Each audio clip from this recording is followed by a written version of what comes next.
Hello, everybody. Welcome back to the Words of Life Daily Bible Reading. Today is day 146, and today's reading is 2 Kings chapters 13 and 14 and Matthew chapter 14. Let's dive right in. 2 Kings chapter 13.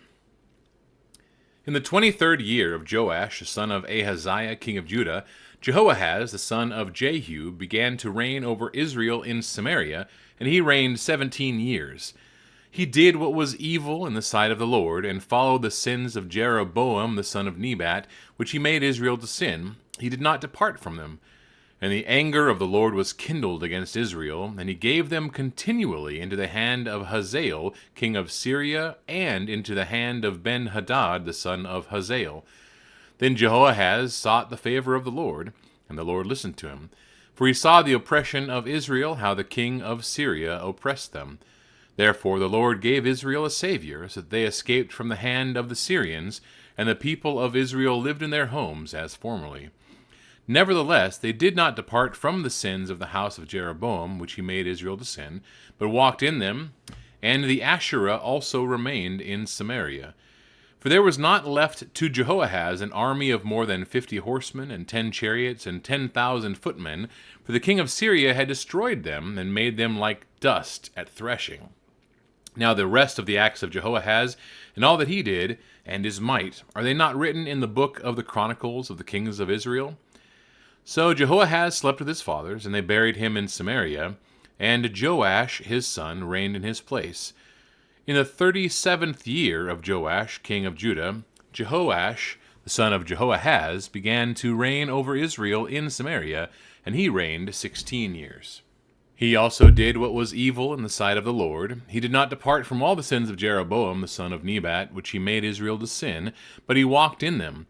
Now the rest of the acts of Joash, and all that he did, and the might with which he fought against Amaziah, king of Judah, are they not written in the book of the Chronicles of the kings of Israel?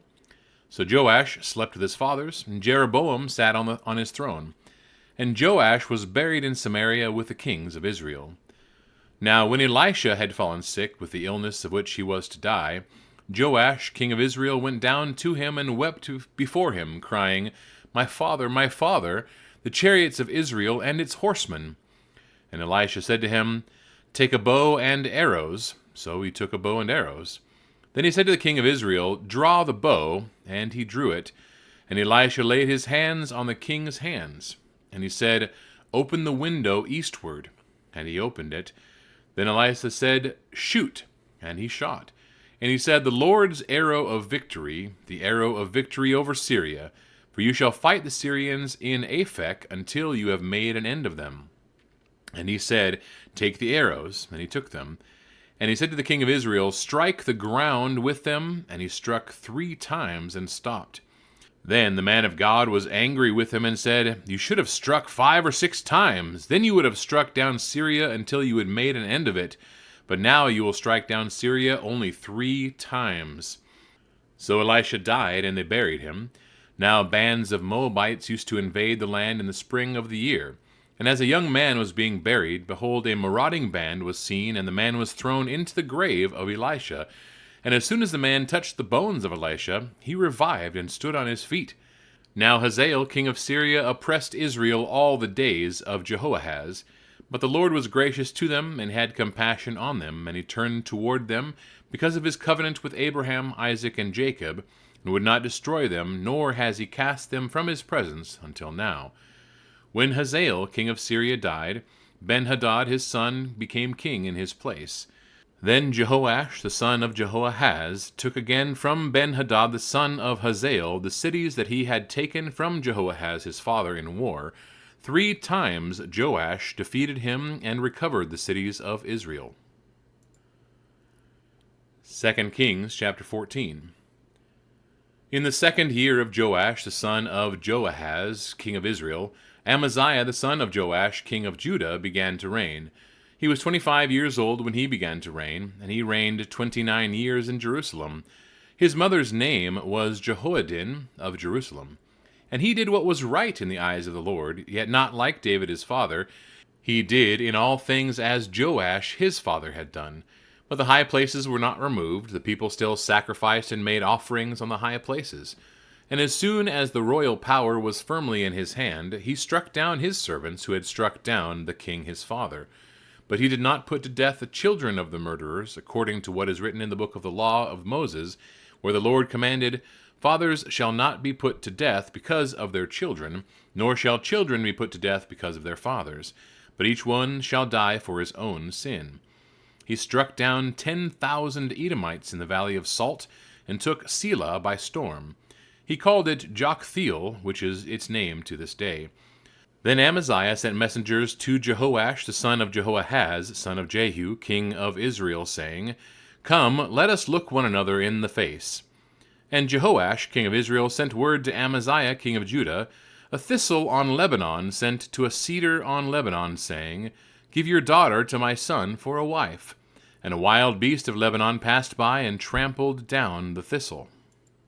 You have indeed struck down Edom, and your heart has lifted you up. Be content with your glory, and stay at home, for why should you provoke trouble so that you fall, you and Judah with you? But Amaziah would not listen. So Jehoash, king of Israel, went up, and he and Amaziah, king of Judah, faced one another in battle at Beth-shemesh, which belongs to Judah. And Judah was defeated by Israel, and every man fled to his home. And Jehoash, king of Israel, captured Amaziah, king of Judah, the son of Jehoash, son of Ahaziah, at Beth-shemesh, and came to Jerusalem, and broke down the wall of Jerusalem for 400 cubits, from the Ephraim gate to the corner gate. And he seized all the gold and silver, and all the vessels that were found in the house of the Lord, and in the treasuries of the king's house, also hostages, and he returned to Samaria. Now, the rest of the acts of Jehoash that he did, and his might, and how he fought with Amaziah king of Judah, are they not written in the book of the Chronicles of the kings of Israel? And Jehoash slept with his fathers, and was buried in Samaria with the kings of Israel, and Jeroboam his son reigned in his place. Amaziah the son of Joash king of Judah lived 15 years after the death of Jehoash son of Jehoahaz king of Israel. Now the rest of the deeds of Amaziah, are they not written in the book of the Chronicles of the kings of Judah? And they made a conspiracy against him in Jerusalem, and he fled to Lachish. But they sent after him to Lachish, and put him to death there. And they brought him on horses, and he was buried in Jerusalem with his fathers in the city of David. And all the people of Judah took Azariah, who was 16 years old, and made him king instead of his father Amaziah. He built Elath and restored it to Judah, after the king slept with his fathers. In the 15th year of Amaziah the son of Joash king of Judah, Jeroboam the son of Joash king of Israel began to reign in Samaria, and he reigned 41 years. And he did what was evil in the sight of the Lord. He did not depart from all the sins of Jeroboam the son of Nebat, which he made Israel to sin. He restored the border of Israel from Lebo Hamath as far as the sea of the Arabah, according to the word of the Lord, the God of Israel, which he spoke by his servant Jonah, the son of Amittai, the prophet who was from Gath-hepher. For the Lord saw that the affliction of Israel was very bitter, for there was none left, bond or free, and there was none to help Israel.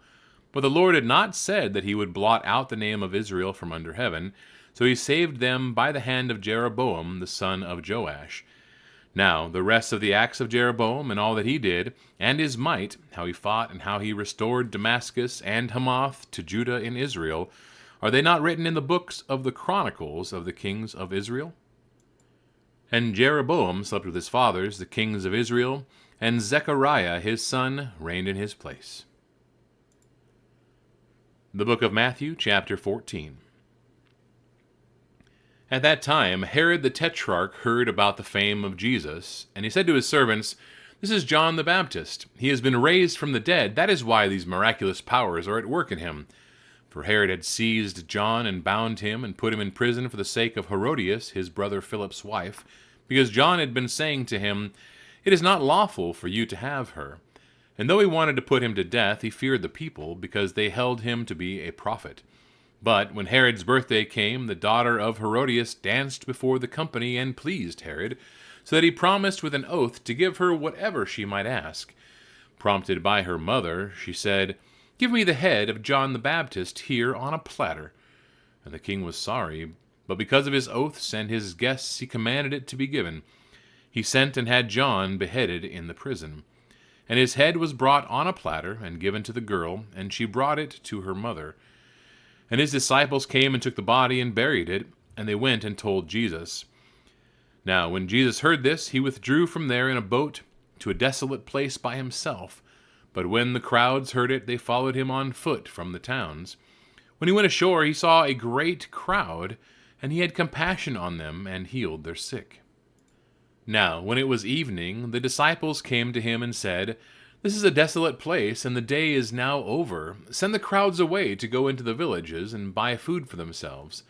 But Jesus said, "They need not go away. You give them something to eat." They said to him, "We have only 5 loaves here and 2 fish."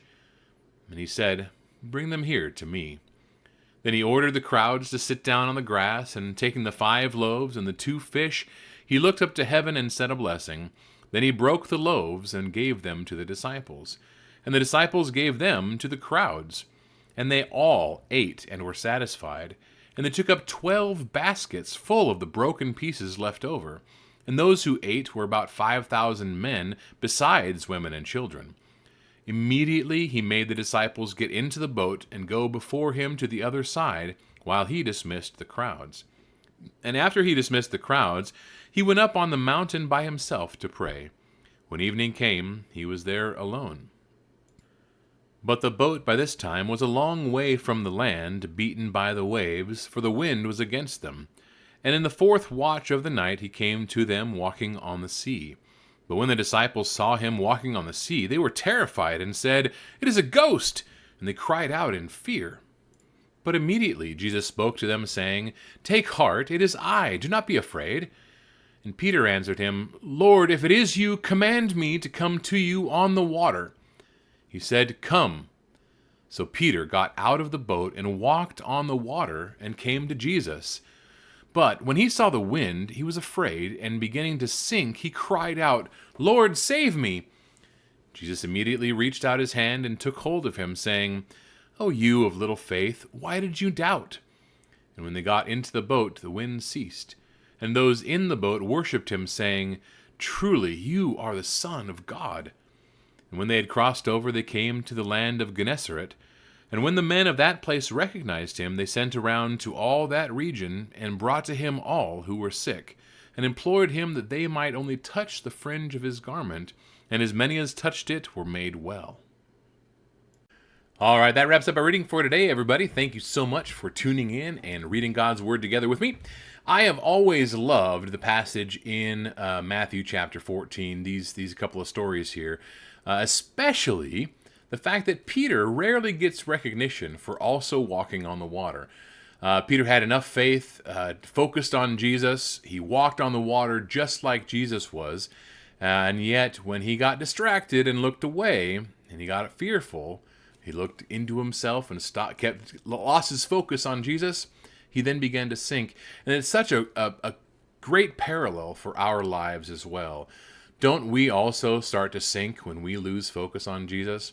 So keep that in your hearts and in your minds today. Keep focused on Jesus and let him bless you throughout the day and the rest of the week.